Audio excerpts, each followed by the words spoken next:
Let us have a look at facial pain from various sources. What are the diagnosis and treatment options? Here we see the sensory nerve chart for nerves that cause pain due to the face. Pain to the face. Now, not only do many of the 12 cranial nerves have painful conditions, but the nerve roots, which means nerves which come off the spinal cord, also can cause facial pain. The C2 C3 root may refer to pain to the angle of the jaw or to an area behind the eye.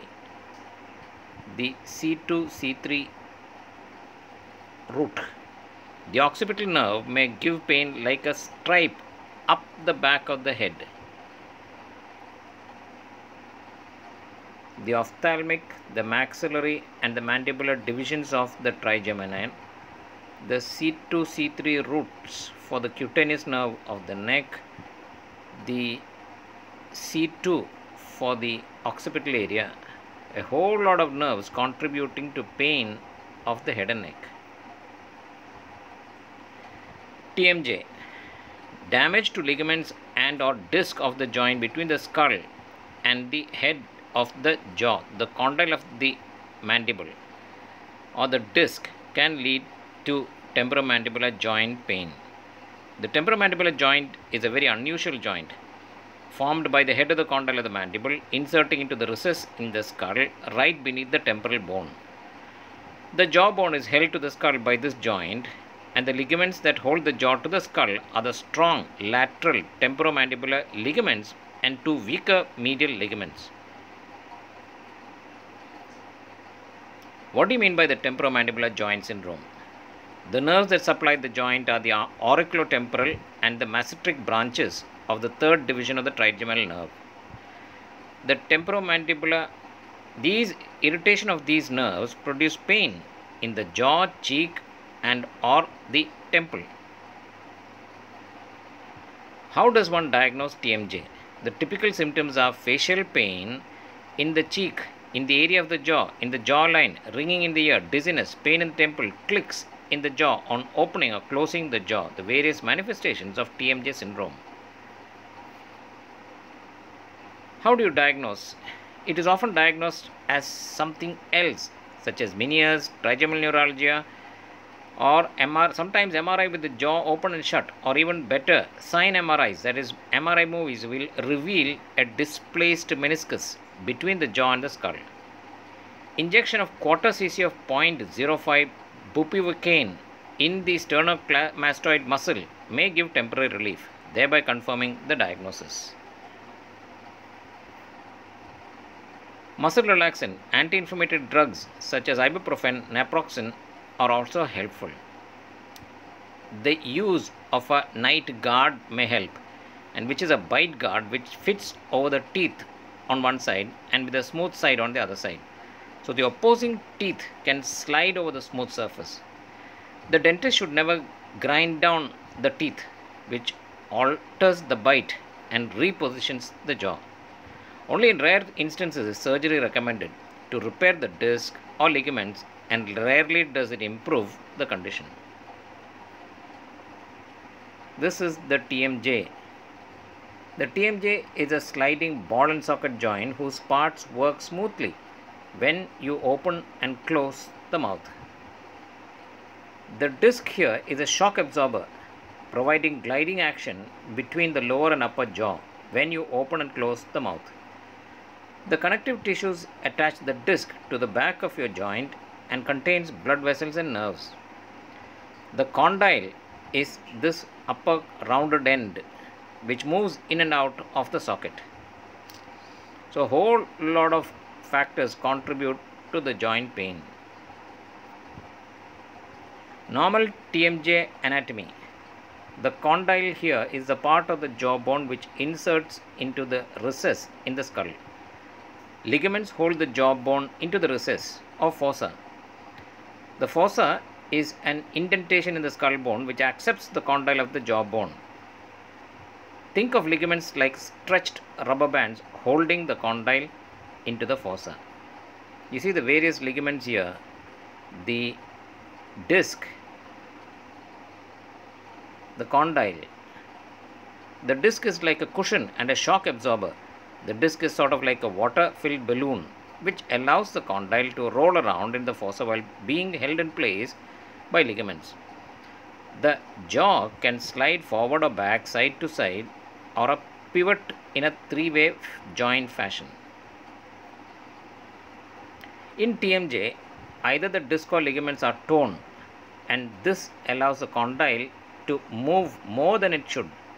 Sometimes the disc moves too and gets trapped between the front of the fossa and the condyle when the jaw is opened. This causes the click heard with TMJ, which is sort of like snapping your fingers. Trigeminal neuralgia. There are two main etiologies to the pain of trigeminal neuralgia. In both types, the pain can be constant or intermittent and follows the path of the sensory branches of the trigeminal nerve to the forehead, along the cheekbone, or in the jaw line, or any combination of these three. One etiology is a congenital compression of the trigeminal nerve by the middle cerebral artery in the skull. This was well researched by Peter Janetta and his team at the University of Pittsburgh. The sensory distribution of the trigeminal nerve. 5 is for Roman numeral 5. There are three branches: V1, the ophthalmic branch; V2, the maxillary branch; and V3, the mandibular branch. You should notice all the sensory sensation is in the jaw, cheek, and forehead, nose, and eye. This is the dermatome distribution of the trigeminal nerve. Trigeminal nerve is a second form of trigeminal neuralgia is a herpetic-like viral irritation of the trigeminal nerve. Interestingly, the pain of trigeminal neuralgia from both sources is clinically the same, and this is an example of convergence, which is a single clinical manifestation due to several etiologies. How do you diagnose trigeminal neuralgia? The pain of both types of trigeminal neuralgia can be constant or intermittent and follows the path of the sensory branches of the trigeminal nerve into the forehead, along the cheekbone, or in the jaw line, or any combination of these three. The pain is sensitive to light touch and may occur in bursts of pain rather than being constant. This occurs in both types of trigeminal neuralgia. In order to differentiate between the two forms of trigeminal neuralgia, an MRI of the brain with vascular enhancement is useful. If there is no vessel compression, it is highly likely the cause of pain is post-herpetic. In addition to an MRI with vascular enhancement, an MRI of the brain with thin sections, 2 mm slices through the trigeminal nerve, and an MRA, magnetic resonance angiography, may be helpful in differentiating the post-viral etiology from the compression of the nerve by the blood vessel. Since there are two main etiologies to the pain of trigeminal neuralgia, there are two types of treatment therefore. If the etiology is compression of the trigeminal nerve by the middle cerebral artery, then the treatment is intracranial decompression of the nerve by inserting a sponge between the artery and the nerve.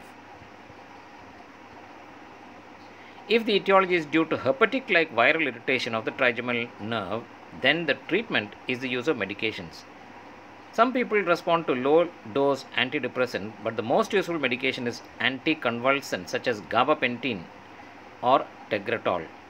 Antiviral drug such as acyclovir will also help, and rarely radiofrequency lesions of the retrogozerian ganglion can be employed if all else fails. Eagle syndrome. Eagle syndrome is characterized by a specific orofacial pain secondary to calcification of the styloid hyoid ligament or the elongated styloid process. In about 4% of general population, an elongated styloid process occurs, while only about 4% of these patients are symptomatic. The stylohyoid bone is considered abnormal if it is greater than 25 millimeters in length. This shows the stylohyoid bone much longer than 25 millimeters.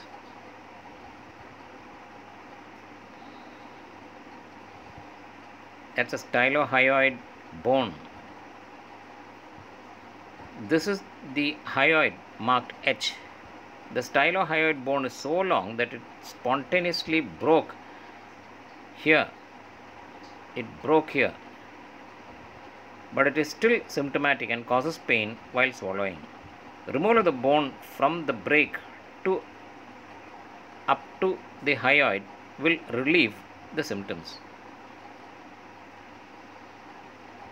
The patient in Eagle syndrome has a sensation of a foreign body localized at the tonsillar fossa associated with dull intermittent pain, which is usually worse with swallowing.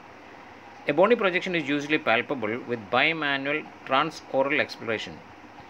If you put the finger in the mouth of the patient down the throat and push toward the outside where the stylohyoid bone is, you can actually feel the projection. If this produces pain, this confirms the diagnosis. A lateral radiograph and a computed tomographic scan of the head and neck will show an elongated styloid process at least 25 millimeters in length. Medical treatment represents the first choice, non-steroidal anti-inflammatory drugs. If this is not effective, then surgical resection of the styloid process may help. In the case of persistence or ingravescence of the complaint, surgery may be the only option. Now, symptoms here may overlap with glossopharyngeal neuritis. Sjogren syndrome. Sjogren syndrome is an autoimmune disorder in which the glands that produce tears and saliva are destroyed, causing dry mouth and dry eyes. Symptoms may include itching eyes, feeling that something is in the eye, difficulty swallowing, loss of sensation of taste, thick saliva, mouth sores, many cavities in the teeth, and pain in the face, usually in the trigeminal or facial nerve area. This Sjogren syndrome can be mistaken for trigeminal neuralgia, and when there is unexplained pain in the face, take a careful history. Ask about dry mouth, itchy eyes, lots of cavities, trouble swallowing, the Sika complex. Trigeminal sensory neuropathy can occur with Sjogren's and may be characterized by progressive sensory complaints on the face. They could start on one side and subsequently become bilateral. Laboratory tests: antinuclear antibodies, sedimentation rate, rheumatoid factor, Schirmer's test, corneal fluorescence staining, conjunctival lysemi, grain staining, lip biopsy are all useful methods of diagnosing Sjogren's, but always not reliable. Conventional immunosuppressive therapies such as corticosteroids have been used in the treatment of Sjogren's, but with variable benefit. The current therapy for dryness is principally symptomatic. The greatest experience is with rituximab, an anti-CD20 expressed on a subset of B-cell monoclonal antibody. Symptoms of glossopharyngeal neuritis. Glossopharyngeal neuralgia is classically described as stabbing or electric shock-like in nature. Episodes are typically brief, lasting a couple of seconds up to a few minutes, and can be quite debilitating. They can occur in the tongue, throat, ear, tonsils on one side of the head, but a rare cases may be bilateral. Painful attacks may occur spontaneously, but are more often associated with specific stimulus, such as chewing, speaking, coughing, swallowing, or laughing. The attacks can occur frequently throughout the day or once every couple of weeks, and they can also disturb sleep. The terrible symptoms of glossopharyngeal neuralgia. That is the distribution of the glossopharyngeal nerve.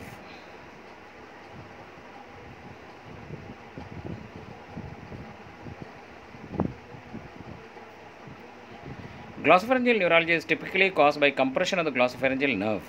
Compression of the nerve by an adjacent artery or vein can occur near the brainstem.